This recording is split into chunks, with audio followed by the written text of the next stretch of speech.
Hello everyone, नमस्ते अनि स्वागत छ हजुरहरूलाई हिमालय किचनमा। आज म हजुरहरूको लागि एउटा कुखुराको मासु र साग अनि केराउ मिसाएर बनाएको तरकारीको रेसिपी लिएर आएको छु। ल अब यसको लागि मैले यहाँ प्यानमा एक ठुलो चम्चा तेललाई तताउन राखिसकेको छु र मैले अब यसमा फुराए आधा सानो चम्चा जिरा, आधा सानो चम्चा सौंफ, दुईटा तेजपत्ता र मैले राखेँ एउटा ठुलो प्याज मसिनो गरेर काटेको।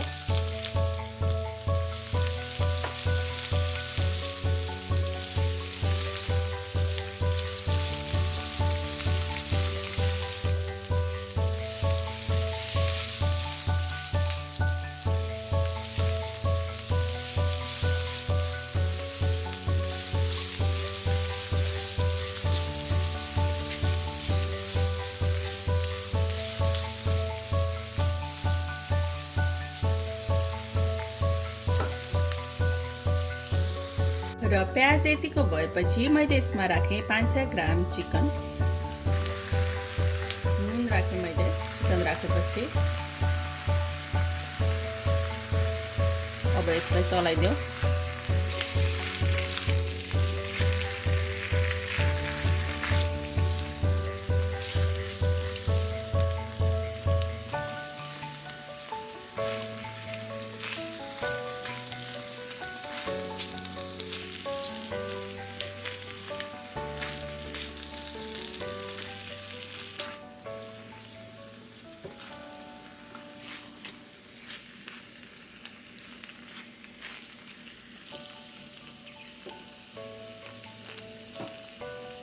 अब यसलाई छोपेर सुरुको 3 मिनेट पकाउनु पर्छ।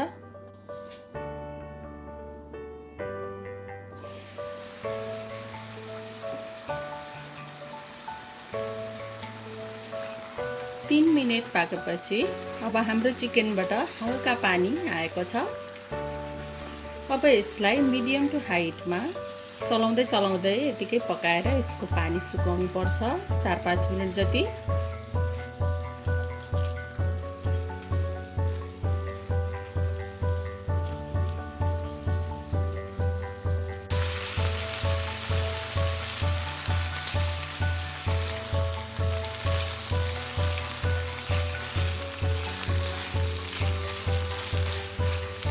ल अब चिकन यतिको भएपछि मैले यसमा राखेँ आधा सानो चम्चा बेसार, एक सानो चम्चा काश्मिरी रातो खुर्सानीको धुलो। हजुरहरूले पिरो रातो खुर्सानी पनि यसमा राख्न सक्नुहुन्छ। त्यसै गरी एक सानो चम्चा लसुन र अदुवाको पेस्ट चलाइदिउँ फेरि।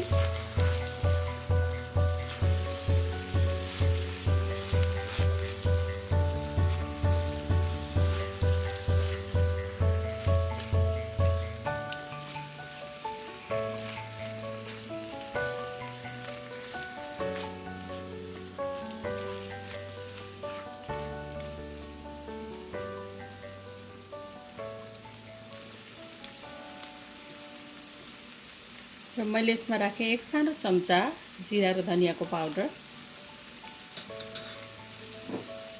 र यसमा मैले राखेँ एउटा ठुलो टमाटर मसिनो गरेर काटेको। अब नुन राखेँ मैले टमाटर राखेपछि। अब यो सबै कुराहरूलाई मिक्स गरिदिउँ राम्ररी।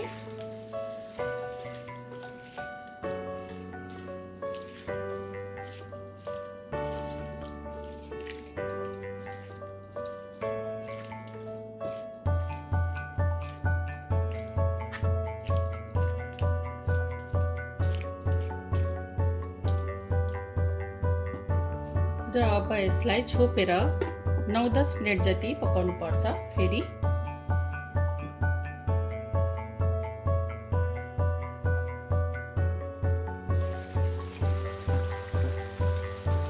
वाह, हाम्रो चिकन करी अहिले नै एकदमै मिठो देखिसकेको छ।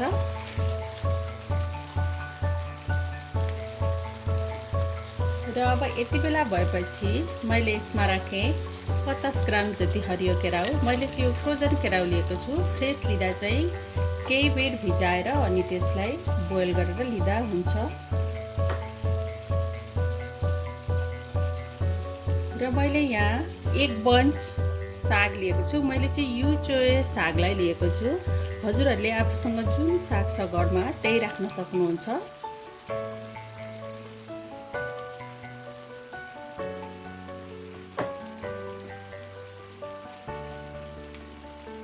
अब फेरि मैले नुन राखेँ, साग र केराउ राखेपछि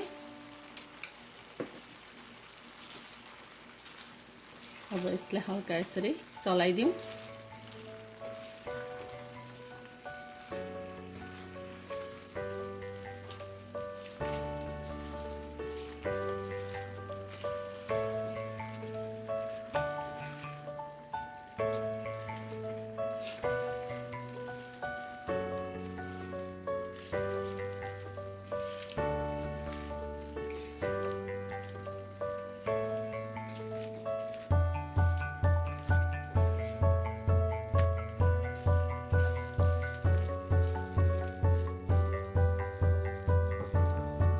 अब फेरि यसलाई छोपेर 2-3 मिनेट जति पकाउनु पर्छ।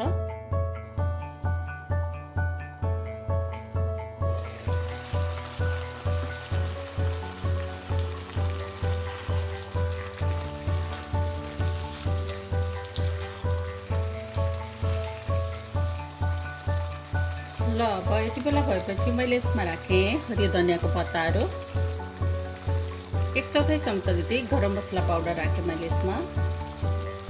र अब मैले माथिबाट यसरी राखेँ 1/4 चम्चा जति कसुरी मेथी। अब मिक्स गरिदिउँ।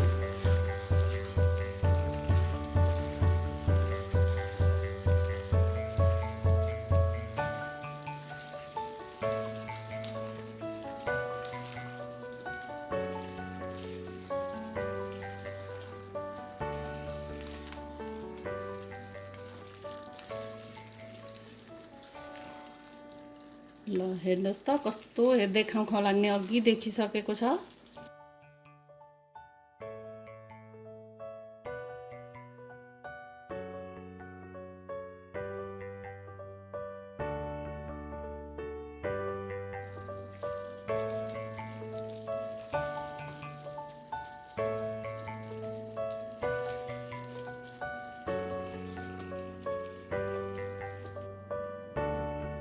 ल अब यसरी चिकन, साग र केराउको मिक्स तरकारी चाहिँ खानको लागि रेडी भएको छ। हजुरहरू पनि यसरी बनाएर खानलाई ट्राई गर्नु होला। यो एकदमै मिठो हुन्छ, हेल्दी पनि हुन्छ र टाइमको सेभ पनि हुन्छ।